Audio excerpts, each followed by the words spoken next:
சீமானுடைய இலக்கு என்ன? அவர் கூட்டணி வைப்பாரா? வைக்க மாட்டாரா? அப்படின்னு கேட்டா, கண்டிப்பா கூட்டணி வைப்பார். சீமானுடைய இலக்கு ஒண்ணே ஒண்ணுதான். தமிழர்களுடைய விடுதலை. அப்படியா? கிடையாது. சிஎம், முதலமைச்சர். முதலமைச்சர் ஆகணும். அதுதான் அவருடைய ஒரே இலக்கு. சரிங்களா? சீமான் கண்டிப்பா கூட்டணி வைப்பார். இந்த வீடியோ வேணும்னா சேவ் பண்ணி வச்சுக்கோங்க. ஞாபகப்படுத்தி வச்சுக்கோங்க. அவரே ஆல்ரெடி ஒரு முறை பிரஸ் மீட்ல கூட சொல்லியிருக்காப்புல. கண்டிப்பா கூட்டணி வைப்பார். யார் கூட வைப்பார்னா, திருமாவளவன், பாமக இந்த மாதிரி ஒரு சில தமிழ் கட்சிகளோட வைப்பார். விஜய் அரசியலுக்கு வந்து அவர் கூட கூட்டணி வைக்கிறதுக்கு ட்ரை பண்ணலாம். எப்போ கூட்டணி வைப்பார் அப்படின்னு கேட்டால், அவர் 15% மேலே வாக்கு சதவீதம் வாங்கியிருக்கும் போது. அது என்ன 15%னா மெஜாரிட்டியாக அவர் இருக்கும்போது. இப்போ விடுதலை சிறுத்தை கட்சி, அதாவது திருமாவுடைய கட்சியெல்லாம் வந்து 30 வருஷத்துக்கிட்ட ஆச்சுன்னு நினைக்கிறேன் ஆரம்பிச்சு.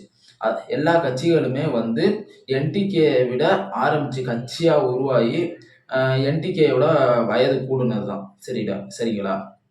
அப்படி இருக்கும்போது அவங்க வந்து சீமானை முதலமைச்சர் கேண்டிடேட்டா ஏத்துக்கிறணும். அவங்க வந்து சீமானை வந்து தலைவரா ஏத்துக்கிறணும். அப்படின்னா என்ன பண்றது?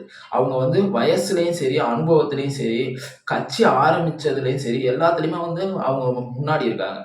அவங்க தமிழ் கட்சிகளோட மட்டும்தான் அவர் கூட்டணி வைப்பார். சரிங்களா? அதாவது தமிழ்நாட்டை சார்ந்த தமிழர்கள் மட்டும் இருக்கக்கூடிய கட்சிகளோட, அதுவும் நல்ல கட்சிகளோட தான். இதுல வந்து கட்சிகள் வந்து தூய்மையான கட்சிகளா இருக்கணும். இதெல்லாம் ஒரு நல்ல நேர்மையான ஒரு கட்சிகளா இருக்கணும். சரிங்களா? அந்த மாதிரி ஒரு கட்சியோட தான் கூட்டணி வைப்பார். இதுல எல்லாம் எந்த மாற்று கருத்தும் இல்லை. எப்போ கூட்டணி வைப்பார்னா, அவர் மெஜாரிட்டியா இருக்கும்போது. ஏன்னா அவரை முதலமைச்சர் கேண்டிடேட்டா ஏத்துக்கிறோம்னா அவர் மெஜாரிட்டியா இருக்கணும்.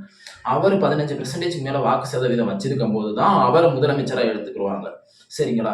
ஏன்னா அவங்க எல்லாருமே எல்லாத்துலயும் வந்து கூடினவங்க. அப்போ கண்டிப்பா வந்து கூட்டணி வைப்பார். அதற்கான முயற்சிகளை தான் வந்து சீமான் எடுத்துக்கிட்டு இருக்காரு. ஆனா அது சாத்தியமா அப்படின்னு கேட்டா, ரொம்ப கஷ்டம் அப்படின்னு தான் நான் சொல்லுவேன். எதனால அப்படின்னா, சீமான் வந்து அவருடைய கட்சியை வந்து ஒரு கட்டமைக்கவே இல்ல. சீமான் வந்து கட்சியை வந்து ஒரு இயக்கம் மாதிரியே கொண்டு போய்க்கிட்டு இருக்காரு. 2வது கட்ட, நான் ஆல்ரெடி பல வீடியோல சொல்லியிருக்கேன். 2வது கட்ட தலைவர்கள அவரை அறிமுகப்படுத்தவே இல்ல. 2வது கட்ட தலைவர்களை அறிமுகப்படுத்தவே இல்ல. இப்போ எல்லாரும், இது வந்து என்னுடைய கருத்து கிடையாது. இதை நான் உடன்படவும் இல்ல. ஆனா என்னுடைய நண்பர் ஒருத்தர் சொன்னது. அவர் ஏன் படிச்ச கேண்டிடேட்டா வந்து நிறுத்துறாரு? விவசாயிகளுக்கு வந்து முன்னுரிமை கொடுத்து விவசாயிகளை நிப்பாட்டலாமே அப்படின்னா, படிச்சவங்கள்ட்ட தான் காசு இருக்கும் அப்படிங்கிறது மாதிரி வந்து சொல்றாங்க. ஆனா இதுல எனக்கு உடன்பாடு இல்ல. இப்ப படிச்சவங்க டீச்சர், டாக்டர்ன்னு நிப்பாட்டிருக்காங்க. அவங்கள்ட்ட பணம் இருக்கும். அவங்க தான் எலக்ஷனுக்கு செலவு பண்ண முடியும். அதனால அவங்கள வந்து நிப்பாட்டுறாங்க அப்படின்றது மாதிரி சொல்றாங்க. அதுல எனக்கு உடன்பாடு இல்ல. ஆனா எனக்கு என்ன உடன்பாடுனா, சீமான் அண்ணன் வந்து இப்படி கேண்டிடேட்ஸ நிப்பாட்டினாலும், கேண்டிடேட்ஸ வந்து மாத்திக்கிட்டு இருக்காரு 1. 2வது வந்து 2வது கட்ட தலைவர்கள பிஜேபியில ஒரு முடிவு எடுக்கணும்னா, மோடினால மட்டும் தான் எடுக்க முடியுது. மோடி வந்து பிஎம்மா இருக்கலாம். ஆனா ஆர்எஸ்எஸ் இருக்கு, அமித்ஷா இருக்கு.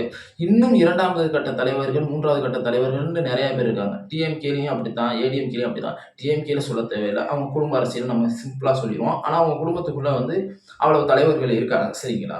ஆனா என்டிகேல யார் இருக்கா அப்படின்னு கேட்டா, யாருமே கிடையாது. 2வது கட்ட தலைவர்கள அவர் அறிமுகப்படுத்தவே இல்ல. தன்னை 2வது கட்ட தலைவரா நினைச்சுக்கிட்டு இருக்கக்கூடிய சாட்டை துரைமுருகன் மட்டும்தான் இருக்காப்புல. ஏன் அவரு நிரந்தரமா வந்து என்டிகேல இருக்காரு அப்படிங்கிறதுக்கு ஆல்ரெடி ஒரு வீடியோ பண்ணியிருக்கேன். அதை பாருங்க.